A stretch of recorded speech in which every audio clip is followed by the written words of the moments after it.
I mean, I think we're entering a period where, as Americans, we have to pull together in what I think will be the largest complex challenges since the Civil War. And I don't think there's any period since 1861 in which the nation will be as tested as it's going to be in the next 15 or 20 years. And part of it, I think I've reacted, again, we're all creatures of the world we've lived in. I'm now a grandfather. I have two grandchildren who are 5 and 7. I think you think differently about time when you think about your grandchildren's future and you think about what kind of country am I going to leave them. And I also think the country is at a point where the negativity has gotten to a point, whether it was right or wrong in '94, it has now gotten to a point where it's pathological. I mean, where you have consultants who don't know how to write a positive commercial. That's bad for the country. Maybe good for their candidate. It's bad for the country. You said you're not running for president yet. In every article that assesses your presidential prospects, starting with today's New York Times, your home state paper, the Atlanta Constitution, it always talks about your liabilities. I want to talk about that and give you a chance to respond. I can't imagine you'd do that, Tim. Well, if in case you're going to be a candidate, this is the Atlanta Constitution. Like.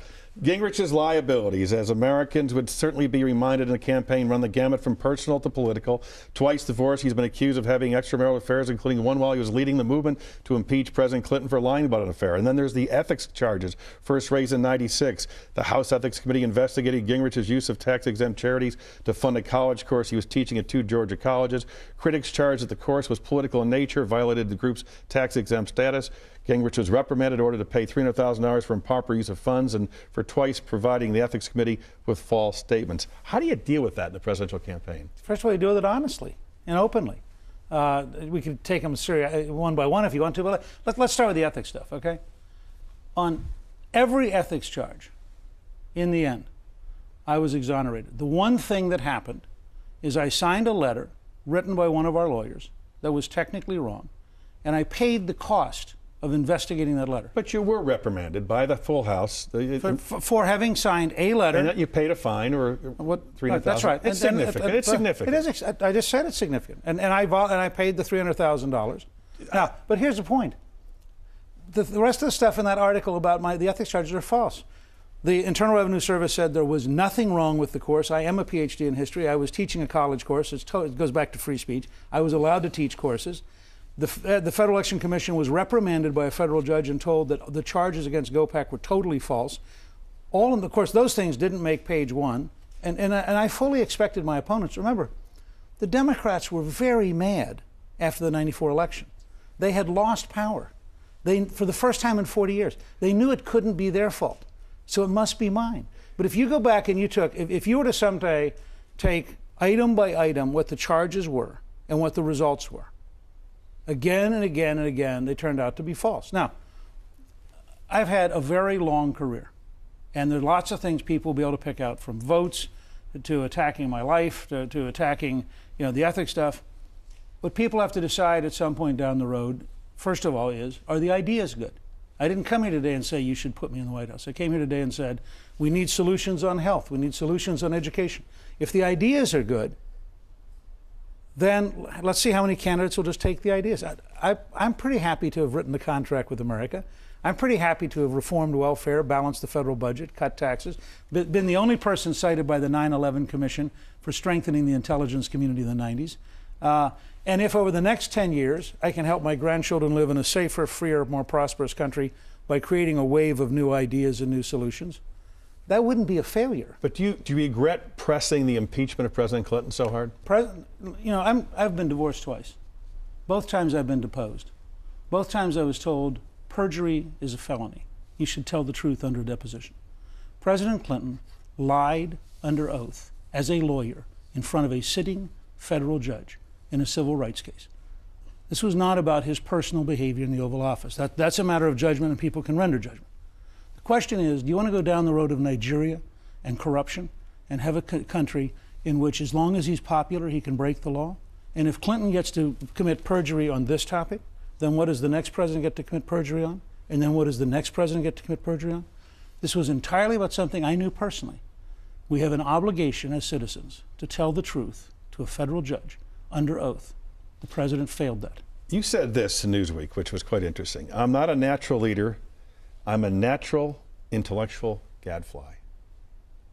I think that's right. I mean, I think what I bring best to American public life is trying to find ideas and solutions. What I've tried to do for the administration is find ideas and solutions and try to find a way to get a path to victory. You know, I don't know that I would have done better or worse than Bremer. I don't know that I would do better or worse than other people at specific jobs. I think what I can do pretty well, as we have done at the Center for Health Transformation, is think through what America needs to do. And I'm always struck when I talk to reporters, because on the one front they say, you know, there aren't enough ideas in politics. And then they say, so who's your consultant going to be? And you say, well, let's talk about ideas. Say, we don't have time for ideas right now. Who's your finance chairman? I mean, you can't have it both ways. I'm happy to be in public life. I'm thrilled and honored that you would have me on this extraordinary program, that several million people will see a conversation, and there'll actually be 3 or 4 ideas involved in the conversation. On the American solutions, is it possible to get liberal Democrats, conservative Republicans, to find common ground on Social Security, as opposed to we want privatizing, we don't need any changes? On abortion, it's the taking of a life, it's a woman's choice.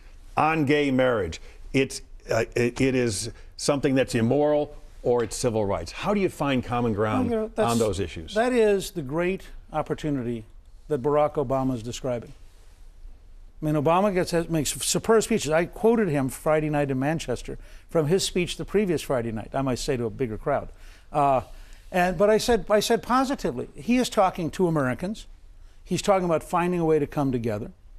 You know, and maybe it starts by saying, what is it we can agree on that we could work on together?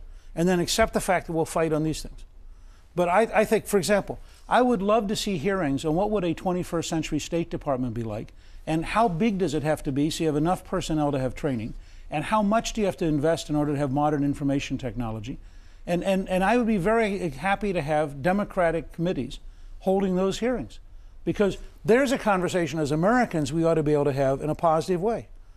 Similarly, I think the president should ask the Congress to hold hearings on the larger war. What does Ahmadinejad's threats as the leader of Iran mean to America?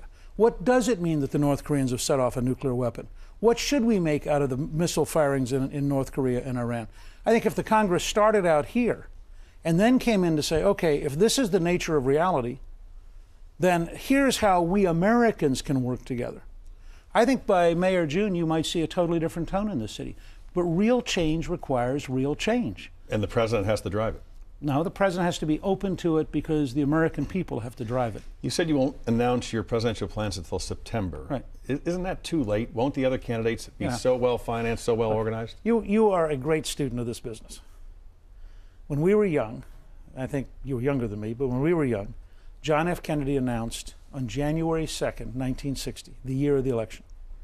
In 1975 and again in 1979, Ronald Reagan announced in November. Okay, my view is this: and you put up the numbers. Romney's had a good year; he's emerging as a serious player. Giuliani is wildly popular for national security reasons. John McCain has built a base for years of hard work. If one of them seals it off by Labor Day, my announcing now wouldn't make any difference anyway. If none of the three, having from now to Labor Day, can seal it off, the first real vote is in 2008. And there's plenty of time in the age of television and email between Labor Day and 2008. So you're thinking about it? Of course I'm thinking about it. I mean, I can't have guys like you talk to me about it and not think about it. And you're going to position yourself that if there's a vacuum in September, you'll probably go. I hope between now and September to help create, with every candidate in both parties, a wave of new ideas, a wave of new solutions, and see how that ferment. I'm going to send a letter to the state parties, both Democrat and Republican, in Iowa, New Hampshire, and South Carolina, urging them to hold bipartisan forums. Get the candidates on the same stage. I mean, have Obama and McCain, have Hillary and Romney, have a real dialogue of Americans, not just two partisan groups getting their armor on to fight each other. When you're sending that, this week? Send out in early January. My goal is to make 2007 a year of solutions and dialogue, really modeled off Lincoln Douglas. We'll have the 150th anniversary of the Lincoln Douglas debates in 2008. And I hope possibly that they could be launched at Cooper Union, where Lincoln gave his great speech in 1860. Newt Gingrich, we thank you for joining us and sharing your views. American Solutions. We'll be watching.